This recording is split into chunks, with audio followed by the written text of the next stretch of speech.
Hello, bachcho. Let us read the question. The question is saying that we have to identify the correct pair of mRNA types and its function.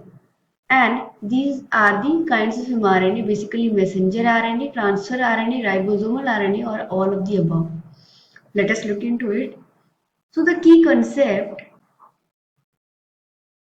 that we will be discussing is the function of different kind of mRNA, different kind of RNA. Right? Let us look into it. Now, what are the different kind of RNA? तीन तरीके के RNA हमें primarily देखने को मिलती है, right? The first one is mRNA. The second one is tRNA, and the third one is rRNA. It stands for messenger. This stands for transfer. और R से होता है राइबोसोमल आरएनए। ओके, अब इन आरएनएस को अलग अलग नाम इसलिए दिया गया है क्योंकि इनकी अलग अलग स्पेसिफिक फंक्शंस हैं, तो हम इनके स्पेसिफिक फंक्शंस को समझेंगे। Let us look into it. Whenever we talk about mRNA की जब भी हम बात करते हैं तो we know that mRNA it provides template, right? It provides template. अब along with that हम जब देखते हैं mRNA का structure, that is 5 prime to 3 prime, it consists of codon, genetic codon, right? जिनको हम decipher करके decode करके हम इन्हें अमाइनो एसिड के फॉर्म में कन्वर्ट करेंगे और ये अमाइनो एसिड पॉलीपेप्टाइड चेन जो फॉर्म होगा वो कोड करेगा प्रोटीन को, राइट? तो एमआरएनए का फंक्शन ये हो गया। अपार्ट फ्रॉम दैट जब टीआरएनए की फंक्शन की बात करें तो टीआरएनए का फंक्शन होता है that it reads genetic code that is present over the mRNA and it consists of anticodon loop. Right?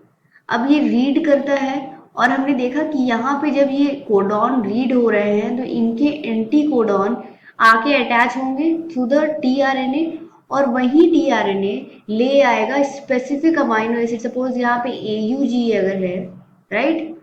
तो जो टीआरएनए मेथ्योनिन ले आएगा, राइट? उसके बाद सपोज यहाँ पे it is present CGG, then यहाँ पे जब टीआरएनए मूव करेगा then it will be adding up along with methionine, it will be adding the another amino acid suppose X. So इसी तरह ये चेन इंक्रीज होता रहेगा, चेन का लेंथ इंक्रीज होता जाएगा जैसे जैसे इधर मूव होंगे टीआरएनए और इनको रीड करेंगे, right? And it will be adding amino acid to this chain. This is a process. Apart from that जब बात करें हम rRNA की तो rRNA के हमें मालूम है suppose this is a mRNA and over here the translation has to begin. तो rRNA का फंक्शन ये है कि ये स्ट्रक्चरल एंड कैटालिटिक एक बैकग्राउंड बेस देता है ताकि प्रोटीन सिंथेसिस कैरी आउट हो पाए, ऑलराइट? और यहाँ पे suppose at this place tRNA will get attached along with certain amino acid. तो basically ये rRNA, this is rRNA, what function it is performing is that rRNA provides structural and catalytic base during translation. Structural and catalytic base during translation.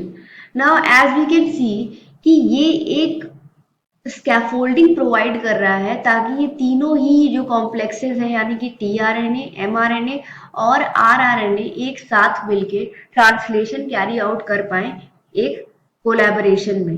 So these are the function. अब हम options की ओर चलेंगे, options check करेंगे। Messenger RNA provides template, it is a correct statement. Apart from that, transfer RNA brings amino acid and reads genetic code. Genetic code कहाँ से read करता है? एमआरएनए से रीड करता है, और उसी के रेस्पेक्टिव में अपने अमाइनो एसिड एक्सेप्टर आर्म पे ये अमाइनो एसिड अटैच करता है, और दूसरे अमाइनो एसिड के साथ पेप्टाइड बॉन्ड फॉर्मेशन कर करके what they will do, they will be forming a peptide chain, और वो peptide chain it will be coding for certain protein. So this is the right statement about transfer RNA.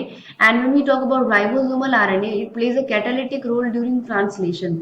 Absolutely correct, because it makes sure कि ये जो complex formation है of tRNA, mRNA and rRNA वो maintain रहे, right?